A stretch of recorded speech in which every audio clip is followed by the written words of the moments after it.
Hello, everyone. Welcome to our session where we are exploring all aspects of home remodeling. Today, we are here to offer straightforward, practical advice to help homeowners kick off their renovation project.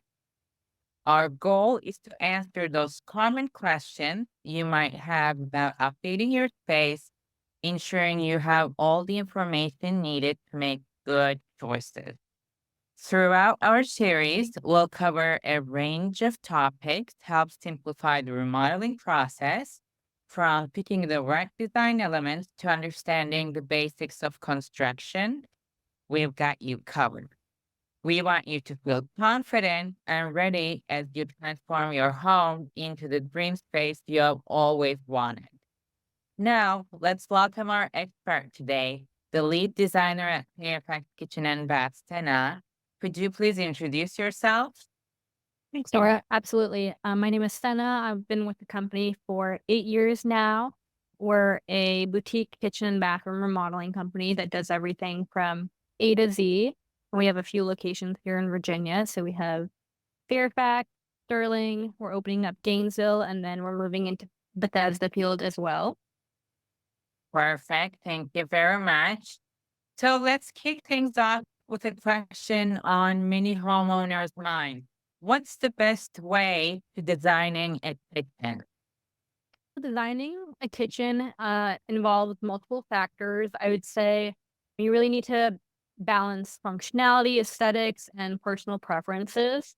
So I think the best way to get started is to figure out your needs and wants and then find the right professional to hire to help you make those correct choices. Perfect. Thank you very much. And I just want to break it down a little farther. Can you walk Mhm. us through the three essential factors to consider when planning a kitchen design? Yeah, absolutely. I would say one of the most important things is always functionality, and creating a work triangle is extremely important in a kitchen, thinking through how you'll be working in the space, how much counter space you need, how accessible your appliances are to you, is extremely important. And you need to take that into consideration when planning for a kitchen. So that also means having different work zones. Another really important factor to consider would probably be your cabinetry, the quality of cabinets that you want. Uh, that's the largest element of the kitchen. Picking that to stand the test of time is extremely important, especially with how big of a investment kitchens are nowadays. And then lighting is also extremely important. That will really shine through on everything that you select, and everything that you spend money on will be reflected off the lighting. Great. Thank you for this great advice. Now, let's talk about layout. In your opinion, what's the most ideal layout for a kitchen space? That's a tough one because layout really comes down to each person's lifestyle and the way that they utilize the kitchen. There are so many different layouts, and it'll also be limited by the configuration of your home, how much you can expand, what walls you can knock down. So ideally, I like to create a balance between openness and some privacy. I'm not a huge fan of just having everything completely open. I think there needs to be a nice marriage between the two. So I love having a grand space, but I like to create archways and kind of designate and ground some areas, so it doesn't feel like the kitchen and the living room are all one giant space. Perfect. That's such a profound insight. Thank you for highlighting that. And now let's discuss something practical. What exactly is a kitchen checklist and why is it so important to have one? A kitchen renovation checklist is a pretty comprehensive guide that helps you plan, organize, and execute a kitchen renovation. So this will consist of a list of wants and needs, what's realistic for you, what you'd like to have, and helping having this will help you stay on track, whether it's with budget, timing, making sure that you checked off everything on the list so that you're not missing anything when it comes to getting started with the renovation. It's a pretty important piece of keeping yourself organized, really. Fascinating. And in your opinion, what takes precedence when it comes to designing the perfect kitchen? What's the most important factor? I would say functionality is the most important factor when it comes to designing your kitchen because as beautiful as it may be, if there isn't functionality, there's really no purpose to a kitchen. It is the heart of the home. A lot of people spend so much of their time there, whether it's entertaining, cooking. People just tend to gravitate toward kitchen in the house. So I think functionality is extremely important. And make sure you have an efficient workflow, everything's safe, you have enough clearance to pass by each other, things open properly. It just makes it more enjoyable and less stressful when you have a functional kitchen. Yeah, for sure, for sure. And now let's talk about the one of the hottest topics, budgeting. What's a realistic investment someone should aim for when planning a kitchen remodel? Well, this will change with the type of company that you want to hire.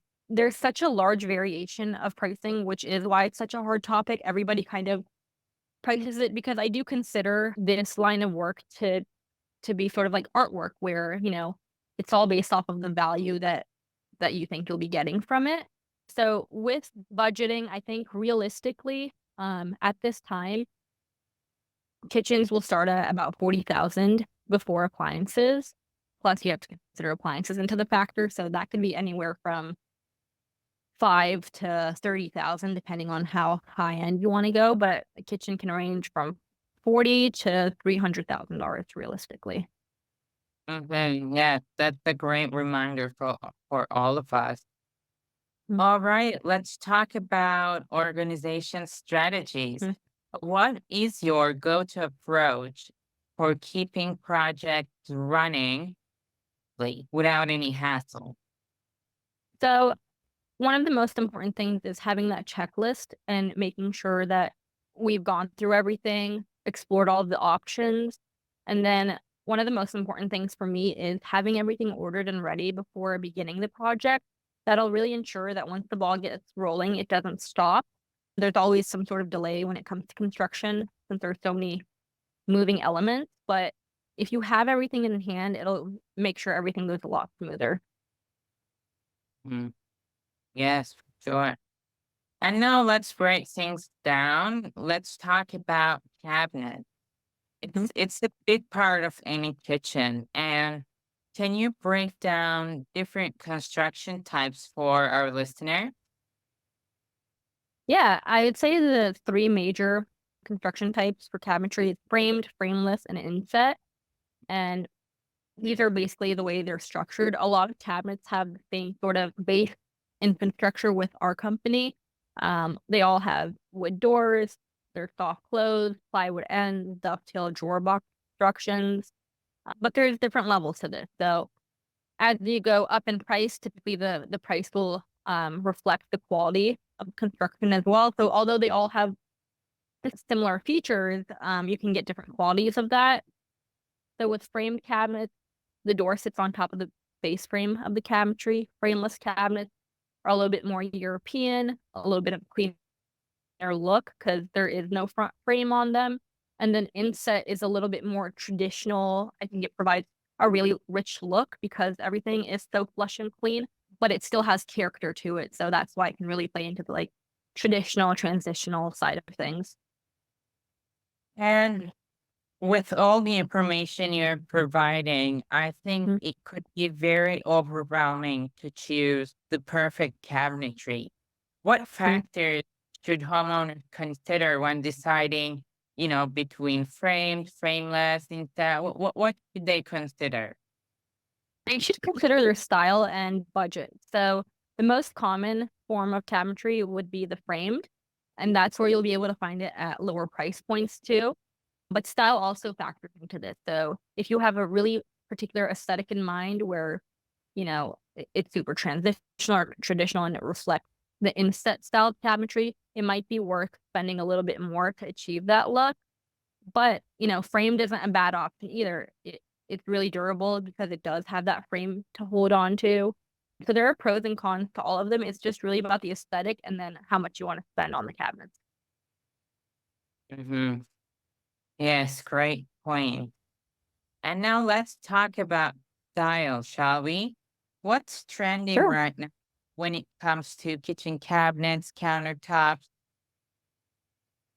With cabinet right now, a lot of neutral hues are in. So we're steering away from the really bright, sterile, cooler tones of white and gray. And we're going more into like the cashmere tones, a little bit more earthy, organic. You'll see a lot of off white. When I say cashmere, this can veer into grays too, but it's typically a warmer gray right now. Sage greens and just different shades of green are very, very in, trying to incorporate a little bit more nature, again, that organic feel. And then stained cabinetry is huge right now, especially rift cut oak, lighter shades of oak. Walnuts are very in. Uh, just basically anything stained will always repeat itself with the trend history. So I'd say those are super popular as far as cabinetry goes. And then for countertop, natural stone has always been in the game, but quartz is extremely popular right now. The maintenance-free aspect of it is very attractive to homeowners, especially, ones with busier lifestyles and children. All right, perfect. And now going into the luxury, what countertop option scream sophistication for those aiming for a high-end finish? I would definitely say natural stone really screams sophistication, especially marble and quartzite. It's really quartz does imitate that look, but it's not the real thing. Kind of like the comparison of luxury vinyl flooring to hardwood. Hardwood just has that character. Same thing with natural stone. It just has that natural character, the different depths and layers to it that only nature can create. So I would say that's really like a wow factor in a kitchen for me. And even though it'll have imperfections, kind of is what makes it so amazing is that it has those natural imperfections and it makes it cooler and, each of those etches have a story to them. So, what do you think the most luxurious type of kitchen countertop is? I'd probably say marble, like especially ones with really deep red veining. I think screams luxury. It's one of the most expensive types of marble too. So I would definitely have to go with marble when it comes to luxury. Mm, yes, yes, great advice. And now let's brighten things up. How can strategic lighting choices elevate the overall design and functionality of the kitchen? Lighting makes a huge, huge difference in the kitchen. So everything that you picked out is brought to light literally through lighting. And there's different types of lighting. So there's task lighting, general lighting, there's accent lighting, and each of these have a different purpose. So task lighting is literally it's very literal. It helps you focus on work areas, countertop spaces. So that could be through recess lighting. It could be through under cabinet lighting, especially if you cook at night. Under cabinet lighting is very helpful. It also adds some ambiance too, a nice glow since they have different settings now. But pendant lights, decorative lighting is extremely important. You don't always want harsh light. Sometimes you want to just set a mood, and accent lighting really helps with that. And it's such an important factor. I think people forget that sometimes and just put in recess lights, but it does define a space as well. Yes, yes, great. Thank you very much for your information. And like perfection is in the details, right? So, what are the key considerations for selecting kitchen appliances? Key considerations for selecting kitchen appliances would probably be, again, how you'll be using them. So if you're not an at-home um, chef prodigy, you might not want to invest $20,000 in a Cornu stove or a Wolf range. It's all about how you'll realistically be using them. Sometimes it's really nice to have those red knobs, but you might not know how to work them. So I'd say it comes down to the design. One, making sure that it fits in with the rest of the defense. If you have an ultra traditional kitchen, you don't want to put the most contemporary appliances in there. Functionality is extremely important. Sizing, making sure it's proportionate to the space. Reliability, of course. Some certain things are more reliable than others. Some people wonder if they should just get a package so they can get a deal, but all the appliances might not turn out that great versus picking everything to maximize its functionality and get the most bang for your buck could be a little bit more worth it in the long run. And then planning for the future is important with appliances too. So making sure that you can entertain if you do, and have enough to cook for a family if you need to in the long run. So planning ahead is important, and then technology is important too, making sure it has different functions. It makes it a little bit more user friendly that way too. And if you're not the best cook, it might help with that as well. All right. Great, great information. Absolutely fascinating. Thank you so much, Sena from Fairfax Kitchen and Bath. And our listeners, thank you so much for tuning in today. I hope that was enlightening for all of you who are planning renovation projects. And we hope to see you in our next episode. Thank you. Thank you.